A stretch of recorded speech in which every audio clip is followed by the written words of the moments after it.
Hey, what's up, YouTube, and welcome back to Do Not Take This Cat Home.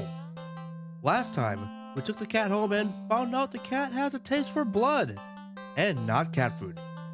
Now, let's see where our adventure takes us today. As always, I'll have the link in the description, so let's go. You're walking. Right, of course. It's the first time in a while that you felt like going out, and you're actually glad you did. Whoa, this is different. The weather is absolutely perfect today. That's a good sign, right? Maybe your luck is finally starting to turn around. You tentatively allow yourself to feel excited for the possibilities of where you could go or what you could do. Maybe even who you could meet. You're so deep in thought that you almost miss it. Oh, huh? What was that? Curiosity guiding your steps. You follow the sound to the entrance of a lonely alleyway. The sunlight only just manages to reach down in between the tall buildings on either side. You timidly enter the alley and walk forward. The loose gravel and scattered debris on the ground soften on your steps. Meow. Finally, the sound source comes into view in the warm, almost ethereal light of the alley. At the end of the alley, in a big cardboard box, is a cat. That's so cute. Huh. Guess that should have been obvious. Is that what we said before? Oh, cute. It's an interesting looking cat. Its pretty yellow eyes shine like gold among the dark sea of its black fur. It puts its front paws on the edge of the box and looks up at you. Meow. So, you look so familiar. Oh my gosh. Is this like did we go back in time? Is this like a new alternate reality? Right? Then again, it is a cat. Not really different from a standard black cat to look, after all. This one sure is a cutie though. Just look. It's not glaring at you or hissing at you for getting this close like other stray cats have in the past. It's just sitting there, patiently, waiting for you to do something. Okay, do we try to do not take cat home again? I think we have to, just to see. Do not take cat home. Sally, as cute as the cat is, you'd never take this thing home with you. This thing in red. You just can't take it home with you. You're a responsible adult. Sorry, you are. With rent and bills to pay for, not to mention you need to buy food to survive too. There's no way you could care for a cat long term, right? You can barely afford this little outing on your day off. Oh no, we're gonna take it no matter what, aren't we? What to do? Oh my gosh, we have so many more choices. We have question marks. We're gonna continue our voyage. We are a responsible adult. You don't think it's a good idea to take the cat's hopes, to get the cat's hopes up of having someone look after it if you're not willing to commit? What if it gets attached and somehow tracks you down back to your home? Oh, that was some quick dialogue. Sorry. See you around, I guess. You stand up the cat, watching your every move. You make it halfway out of the alley when the cat meows almost pitifully at you. Oh, it looks so sad. Oh. Ignore. We have to continue. No. Nope. You need to nip this in the bud and get on with your day. It's what's best for the both of you. You leave the alley and continue on your way. Wait. What was I doing? In all the excitement of dealing with your furry dilemma, you'd forgotten that you still hadn't decided what you were going to do for your day off. Oh, know what? It's been forever. Let's go watch a movie. It's been a while since a film came out that looked interesting enough for you to drag yourself to a movie theater, but there's a showing of one such film at the old theater. The movie was a little too niche to be picked up by the new cinema that opened right across the street. That's okay though. You're not exactly a fan of the crowds, and nothing ruins the experience of watching a new movie for you more than a noisy audience. Now let us go to the old theater. We want a peaceful day off, no one around us. Let's do it. You eagerly buy your ticket from the kind old man in the booth and head inside.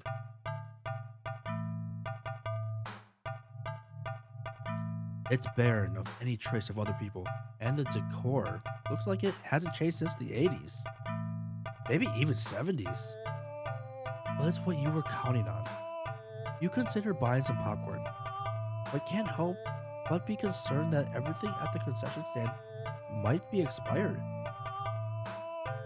You move on and walk through the halls, finally locating the theater designated on your ticket stub. As expected, the theater your movie will be playing in is completely empty. Perfect. You pick a spot right in the middle, even counting the seats and take into consideration the gap of the staircase. As you settle in, the dim lights fade away, leaving the room pitch black for a few seconds. Silence. More silence. Before the screen flickers on, no commercials or trailers pop up. The movie just begins. Pleased, you shrug and let yourself get immersed in the opening scene. But just as you're getting into the premise, the doors open behind you, momentarily casting light into the room and ruining the atmosphere. You hold in a frustrated sigh. It's a public establishment after all. The place can't exactly afford to stay open if you're the only customer. You try to refocus on the movie, but you sense the new presence slowly shifting around the theater before heading in your general direction. Okay, this is creepy. Why the whole theater's empty? Why are you coming towards me? What? You gape in utter disbelief as the stranger shuffles down the alley, only to sit right in front of you. Okay, that's rude as heck, man. There's no one else here and plenty of places to sit. The stranger is also unusually tall. Even with the stadium like arrangement of the seats being on a somewhat steep incline, they're completely blocking your view. We're gonna be passive about it. We're just gonna be like, we're gonna slowly shift over. We could just move over two seats, two, three seats, right? You don't want to risk escalating the situation further. This whole thing is already making you uneasy. Why would they choose to sit right in front of you? Surely they know that you wouldn't be able to see past them. Shaking your head with a passive aggressive scoff in the stranger's direction, you reluctantly pick another, less perfect seat in the theater. Yeah, it sucks. We had the perfect seat. But as you settle down, you see the strange person get up. Oh no, you are not. Only to once again sit down in the seat directly in front of you. Okay, this is not right. You look around somewhat helplessly, as if as if waiting for someone to sadly agree with you about how odd all this is. Oh my gosh, this is our day off. We just want to relax, or to at least inform you that it's all an elaborate prank. But there's no one else here with you. That's how you've always liked it. But you can't help but think that maybe it would be nice to have someone else here if it meant not being alone with this weird jerk. We'll try and move one more time. Maybe the person just wasn't comfortable with their seat. They moved over. Who knows? You move again, and again they sit right in front of you. You bristle annoyed and a little humiliated. Are they just getting a kick out of this or something? You've wasted enough time with this jerk that you don't even know what's going on in the movie anymore. We're annoyed right now. We're gonna confront them. We're gonna be like, hey, can you just get out of my way? You hate confrontation. You can already feel your palms starting to sweat at the idea of it. Your throat's closing up and your body's starting to shake. You've always been more of a flighter than a fighter, but you paid for this ticket. You wanted to watch this movie for ages, and now this total stranger has ruined the entire experience for you? You're all alone in this theater. There's no one who will help you if something goes wrong. But you're angry enough that you ignore the signs of your body begging you to put as much distance as you can between yourself and the stranger. You stand up. Even standing and higher up on the incline, the stranger is still at least a head taller than you. That's impressive. Okay. Slowly dimming, the movie continues to play in the background, but you feel as if a hush immediately falls heavily over the theater at your movement. As if you can sense the stranger anticipating what you plan to do next. You square your shoulders and force a little bass into your voice. Hey! The effort makes your words come out more harsh than you intended, like a sudden and vicious bark.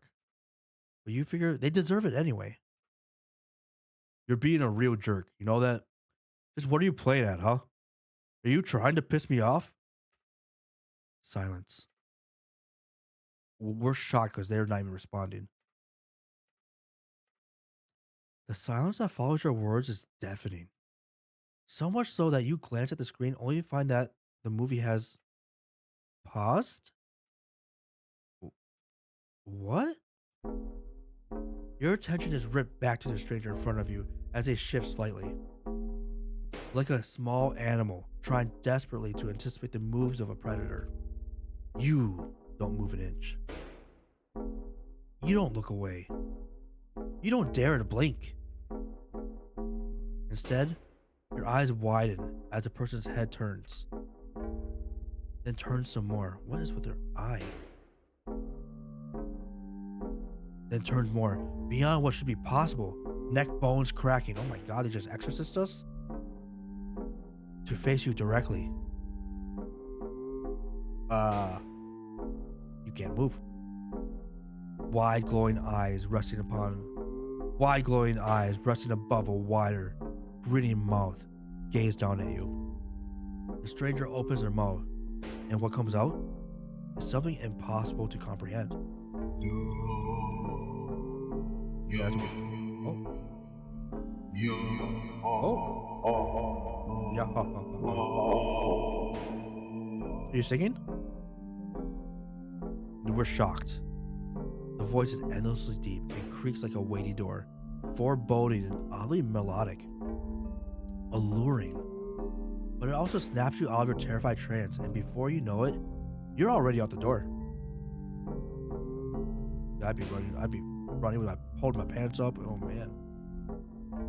You run through the halls of the empty theater, heading for the exit. You feel something watching you from behind, but you're too afraid to look. The exit, now in sight, you sprint forward and burst through the doors. You look around frantically and spot the crowded cinema across the street. People! That's what you need. Safety in numbers and all that. Without thinking, you rush to the street when a sinking sensation crawls down your spine, compelling you to look behind you. Oh no, we are not looking behind us. We are too scared. We are just going to the cinema. We are running to that new cinema. Refusing to even risk a peek over your shoulder, you rush across the street to the new cinema theater. You didn't realize that it felt like you've been surrounded by some kind of dreadful pressure.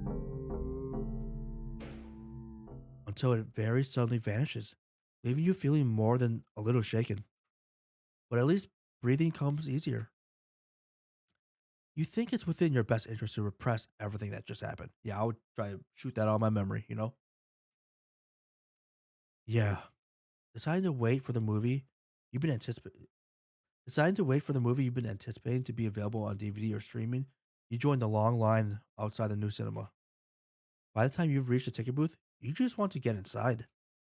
So you pick a movie at random and take your ticket from the tired looking teenager manning the booth. The decor is chic and sleek, and the inside is bustling with people. It's not what you're usually into, but it's kind of nice not being alone. Even if you feel a little lonely watching families and groups of friends laughing among themselves, you get some popcorn, but the lines at the concession stands are a little long and the prices are criminal anyway. You go through the halls and follow the signs to the theater designated on your ticket before heading inside.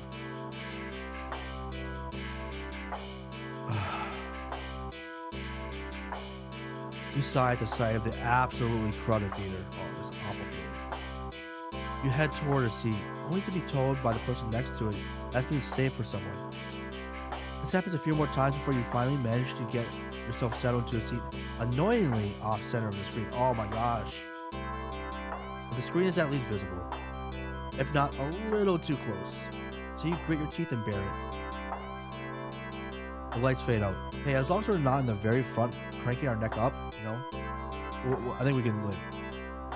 But the chatter doesn't. The rest of the audience seems content to talk through the commercials and even through the trailers. You figure the chatter will stop when the movie actually begins, but doesn't get even slightly quieter as the opening scene starts to play out. You sigh out loud, not thinking anyone would hear you anyway. This is why you avoid movie theaters like the plague. Oh? Oh! A cat movie?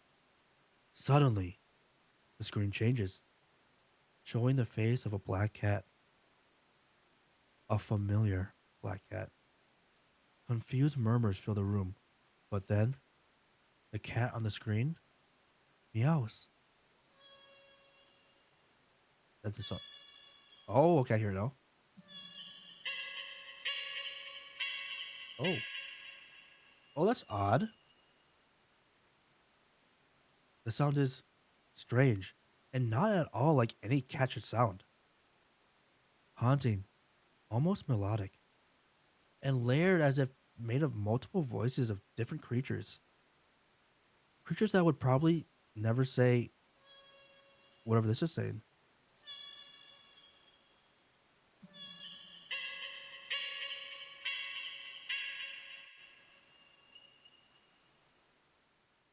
You sit in confusion, wondering why you haven't already gotten up and left to complain to the cinema staff. But then you hear it. It's scattered and dissonant at first, but among the crowd, people start to chant along with the cat on the screen. Oh, this is weird. Oh my gosh. The cult? We just walked into a cult movie theater? Oh, they're getting louder?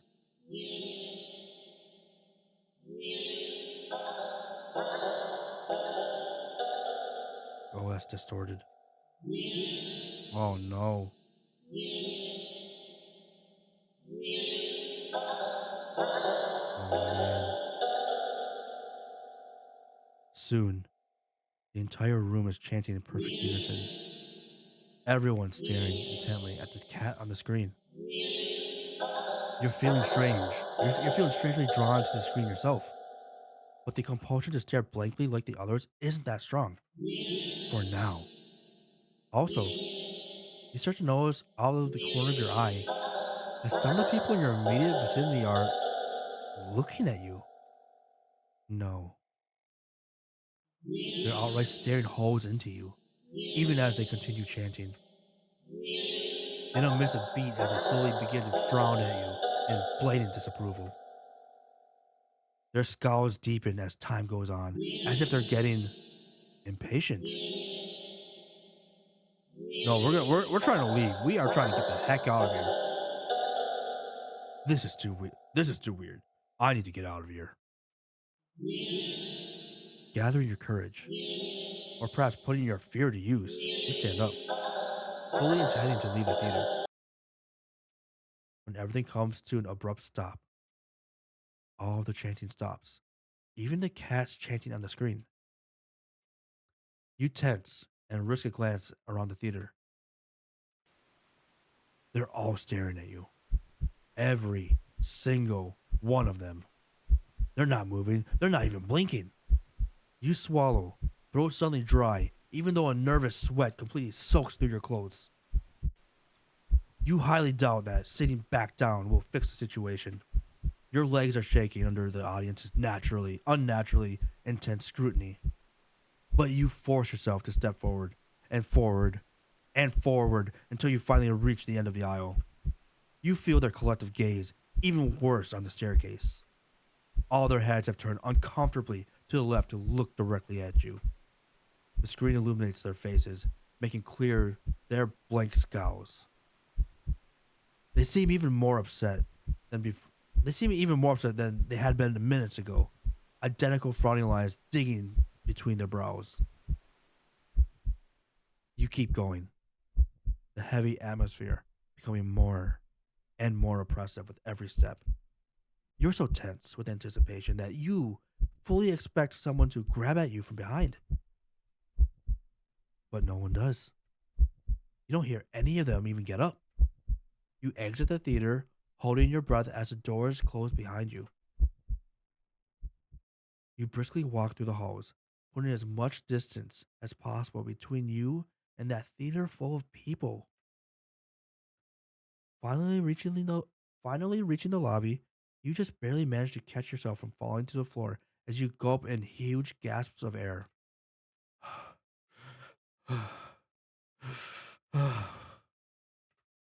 You expect to feel relief as your breathing calms, but you feel a lingering sense of dread that only spikes once you finally notice it, as well as its source. You look up, and your stomach sinks.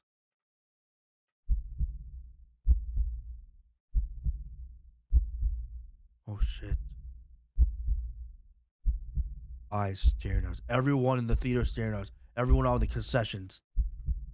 All the people in the lobby area of the movie theater. Everyone in line at the concession stand. All of them are staring at you. And they look even angrier than the people in the theater. You don't hesitate this time. You duck your head, avoiding eye contact, and leave the cinema. You ignore the glares of everyone in the ticket booth and the lines leading to them. You make your way home. Whenever you dare look up at someone on the way, you flinch at the blatant anger, fury, and disgust on their face. You think you start to hear the faint sound of a cat's meowing behind you, or maybe a kitten's. Doesn't matter. You just want to go home. You reach your front door and fumble with the keys, cowering from the look of pure hatred on your neighbor's face as he stares at you from his door.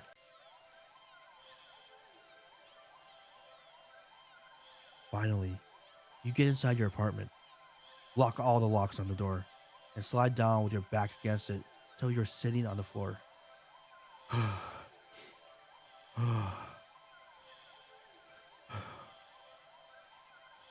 You allow yourself a moment to breathe.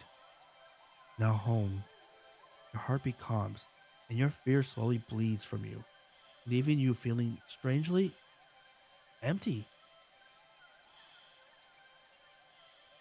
You pass the kitchen, head to your room, and slip under the covers of your bed, trying to fall asleep.